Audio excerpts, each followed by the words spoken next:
Welcome to Time News Studios.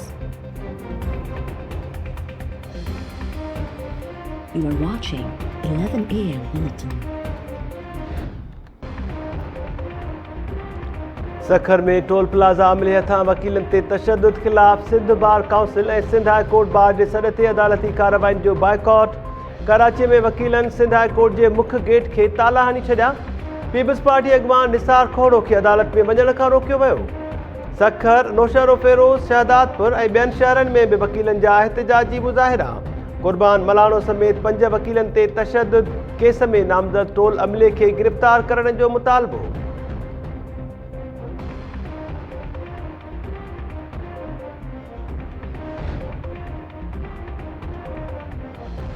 वफ़ाक़ी वज़ीर मोहम्मद मियां सूमरो तरफ़ां सिंध में बंगालिन जूं छॾियल मिल्कियतूं सूबे बदिरां वफ़ाक़ जी मिल्कियत करार। वफ़ाक़ी सरकार खां बंगालिन जी छॾियल मिल्कियतुनि जे लाइ क़ानूनी क़दम खणण जो मुतालबो। फ़रोग़ नसीम जी सरबराही में जुड़ियल कमेटी जे इजलास दौरान वफ़ाक़ी वज़ीर मोहम्मद मियां सूमरो चयो आहे त बांग्लादेश जे धार थियण वक़्तु पाकिस्तान में 1 यूनिट हो। बंगालिन जी मिल्कियतुनि ते सिंध सरकार जी दावा मुनासिब नाहे। सिंध में बंगालिन तरफ़ां छॾियल मिल्कियतूं वफ़ाक़ बदिरां सूबाई हुकूमत जी मिल्कियत नथियूं थी सघनि। वफ़ाक़ी कमेटी बिहारिन खे मुहिब वतन करार ॾेई छॾियो। बंगालिन जी छॾियल मिल्कियतुनि जा तफ़सील 1 हफ़्ते में तलब।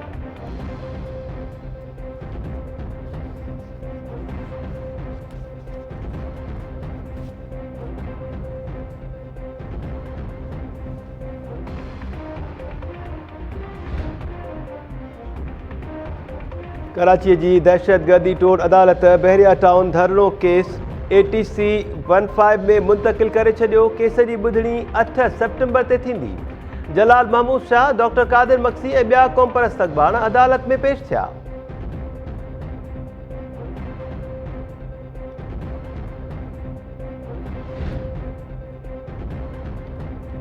अफ़गानिस्तान जे पंजशेर माथिरीअ में जंग जो ख़तरो टरी वियो। अफ़गान तालिबान ऐं अहमद शाह मसूद ग्रुप में ॻाल्हियूं कामयाब।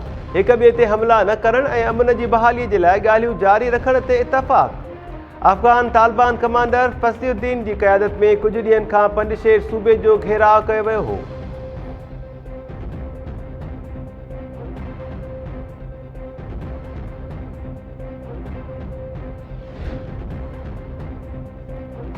अमेरिका, बरतानिया ऐं ऑस्ट्रेलिया पंहिंजनि शहरनि खे काबुल एयरपोर्ट वञण खां रोके छॾियो। टिनी मुल्कनि एडवाइज़री में चयो आहे त काबुल एयरपोर्ट ते दहशतगर्दीअ जो ख़तरो आहे। शहरी काबुल एयरपोर्ट जी हदुनि में आहिनि त उतां फ़ौरी निकिरी कंहिं महफ़ूज़ हंधि हलिया वञनि। बरतानवी शहरी काबुल एयरपोर्ट खां सवाइ कंहिं ॿिए रस्ते निकिरी सघनि था त फ़ौरी निकिरी वञनि। काबुल मां परॾेही शहरनि जी वापसी जारी। 10,000 खां वधीक माण्हू मुल्क छॾण जा मुंतज़िर।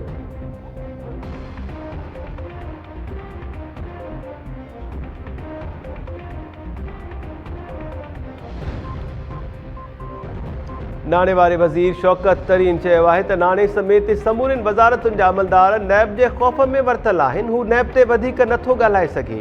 पहिरियां ॻाल्हायो त नैब नोटिस मोकिले छॾिया हुआ।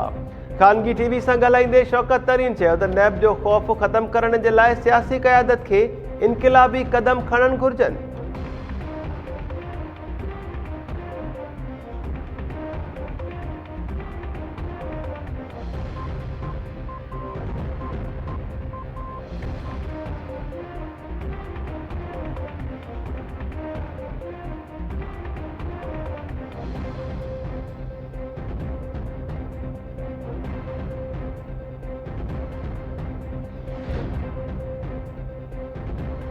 तहरीक इंसाफ़ हुकूमत जी 3 सालनि जी कारकर्दगीअ ते वज़ीर आज़म इमरान ख़ान अॼु क़ौम खे आगाह कंदो।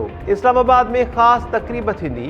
वफ़ाक़ी वज़ीर फवाद चौधरी चयो आहे त 30 साल हुकूमत कंदड़ मुंहुं लिकाए रहिया आहिनि। इमरान ख़ान जी हुकूमत आहे जेका 3 सालनि जी कारकर्दगी अवाम आॾो फ़ख्र सां रखी सघे थी।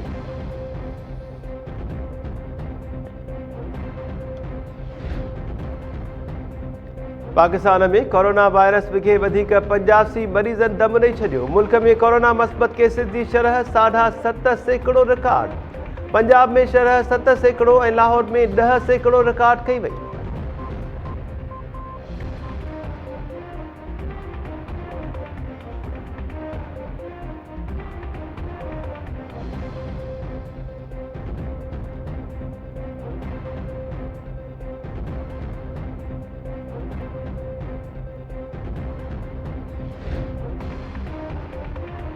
ठकराटो वेझो नौजवान जो फाहो ॾिनल लाश हथ मंगी पाड़े मां 22 वरियनि जे ग़ुलाम फरीद मंगी जो छपरे में टंगियल लाश मिलियो। वारसनि तरफ़ां क़त्ल जो शक ज़ाहिर।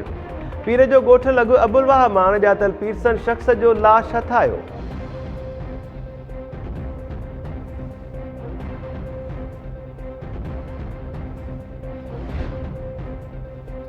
डहरकी में घरू अणबड़त तां औरत आपघात करे छॾियो। ॻोठ गुल मोहम्मद जुणेजो में इज़त ख़ातून इंतहाई क़दम खयों। पुलिस मूजिबि औरत जा वारिस ॿुधाए रहिया आहिनि त हुन मुड़ुस सां काविड़ जी इंतहाई क़दम खयो आहे। वधीक जांच जारी आहे।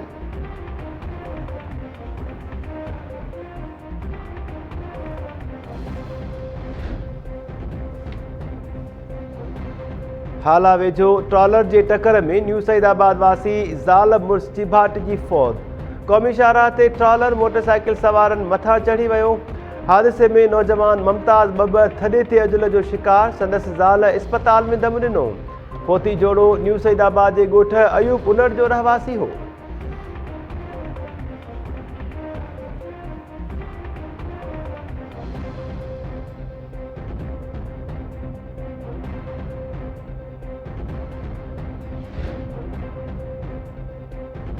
सखर में कमिश्नर ऑफिस के बाहि लॻण सबब सामान सड़ी वियो। फायर ब्रिगेड अमले बाहि ते ज़ाब्तो आणे वरितो। कमिश्नर ऑफिस मूजिबि बाहि शॉर्ट सर्किट सबब लॻी। ऑफिस में पयल सामान सड़ी वियो।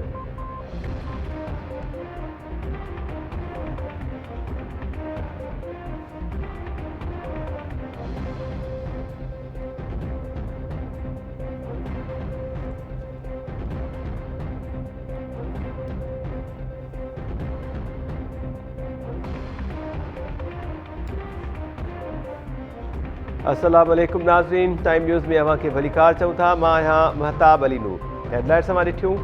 बुलेटिन सां गॾु हाज़िर थियूं था हिकु शॉर्ट ब्रेक खां पोइ।